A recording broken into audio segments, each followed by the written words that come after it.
अस्सलाम वालेकुम। हैप्पी किसान पाकिस्तान तो खुश आमदीद। लो जी दोस्तों, अभी इस टाइम मौजूद हाँ जी गल्ला मंडी साहिवाल दे विच और तुहाडी खिदमत दे विच अज दे जिहड़े ज़रई अजनास दे ताज़ा रेट ने और असीं शेयर करांगे जी। अज है जी 22 नवंबर और अज जे असीं गल करिए चावल दे रेट जिहड़े ने वो काफ़ी बेहतर ने और मकई दे रेटां दे विच जिहड़ा वो मंदा वो जारी है। सारे नालों पहलां असीं गल करांगे जी चावल 1509 हत्थ वाला माल जिहड़ा है वो 5000 तो ला के 51-5200 रुपया रेट है जी। जे असीं कायनात की गल करिए जी वो 5200 रुपये तो ला के 5400 रुपया रेट है जी अज 22 नवंबर का जी। और मशीनी माल जिहड़ा है वो 4200 रुपये तो ला के 4700 रुपया रेट हैगा जी अज 22 नवंबर का जी। और मक्की दे विच जिहड़ा मंदा है वो बरकरार है।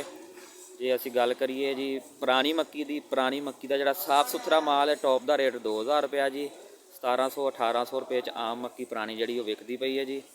और उस तो बाद जी नवी मक्की की गल करिए जी जोड़ा 20 तो 22 मॉइस्चर है वह रेट हैगा जी 1700 रुपया।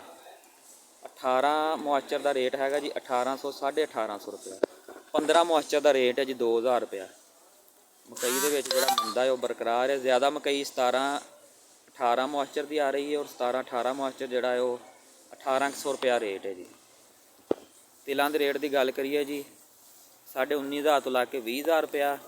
गंदम 4200 रुपये तो ला के 4700 रुपया। कपाह जड़ी है काटन 4500 रुपये तो ला के 6500 रुपया जी। और सरसों की गल करिए जी 5800 रुपये तो ला के 6700 रुपया रेट है जी 22 नवंबर दे जी। लो जी दोस्तों, तुहाडी खिदमत दे विच 22 नवंबर के रेट पेश किए हैं जी। वीडियो अच्छी लगे लाइक कर दिओ, दोस्तों को शेयर कर दिओ। हैप्पी किसान पाकिस्तान सबसक्राइब कर लो ताकि मज़ीद इस तरह के वीडियोज़ तुहानूं देखने को मिलदियां रहन। अल्लाह हाफिज़।